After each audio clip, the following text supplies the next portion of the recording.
It was an old car. It was bigger than what I needed at that point, so I thought I would trade it in for a more reliable car. Impressed by the online reviews of MA Car Group, she made a 3-hour trip from Yorkshire to their Warrington showroom. The manager came out, said hello, was very professional, and the sales guy showed me loads of different cars. They didn't have a lot on site at that branch, so they found me one at the head office site in Walsall. The car they sold her sounded ideal, and a few days later, the company dropped it off. They also took away her old one, for which they'd agreed a part exchange value of £500. But 3 days later, her new wheels gave her a nasty surprise. I went to pull off my mum's drive and I could not move the steering wheel. All I could do was go forward and back. I couldn't turn the wheels at all. Had that happened whilst I was driving, that could have been dangerous. I had no steering. I was furious. About an hour or so later, the breakdown guy got there and he struggled for a while, but he told me that the tension belt had come off the vehicle, which is why I had no steering, and he would try his best to put it back on.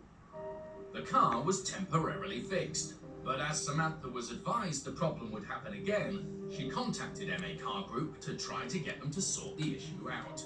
I kept calling the garage, nobody was replying. I couldn't speak to anybody for days. Their phone just rings and rings and rings.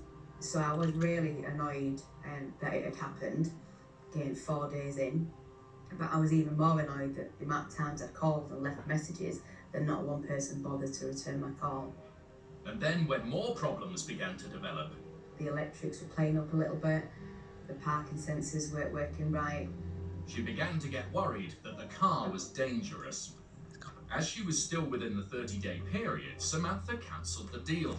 Her money was refunded and the car collected. But what MA Car Group wouldn't stump up was any money for the part exchange of her Citroën, which they'd taken away. Both cars parked outside. That was the new one. That was the one they drove away in. I had evidence that they took my vehicle, and they couldn't deny that. All I wanted was money for that car. Whenever I spoke to them, all they told me was that I'd returned the car, I took out finance with them, I was no longer a customer of theirs, they didn't need to have anything to do with me, and any complaints I made were irrelevant because I wasn't a customer. And after that, communication stopped altogether.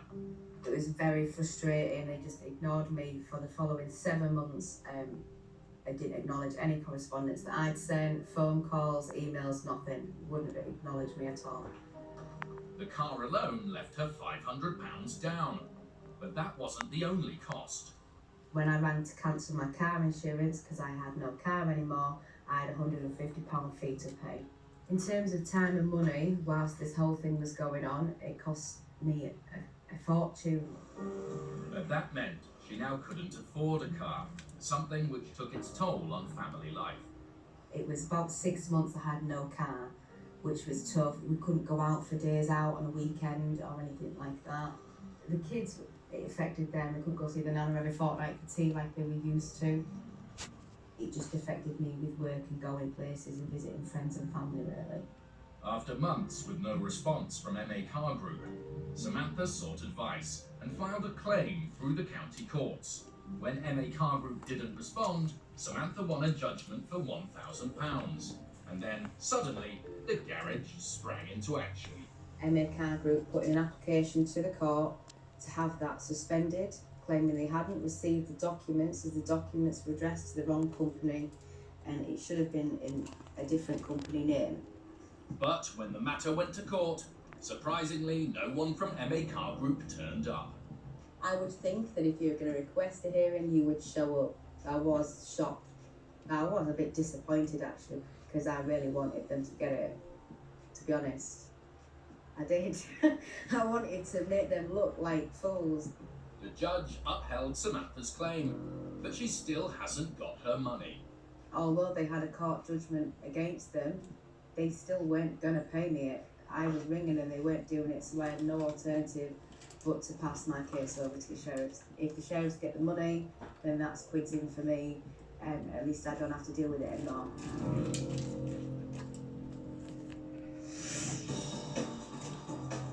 Aftab and John are approaching the MA Car Group's Walsall head office. MA car group. There it is there. MA car group. Yeah. That's the right company. Yeah. Stoker. Got a name on it. The company named on their writ is clearly trading here. But are they going to pay? John and Aftab head in to find out.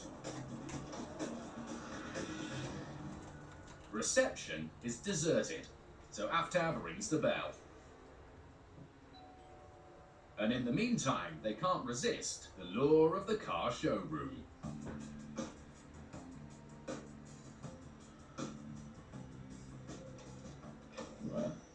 Don't worry, you might set an alarm off.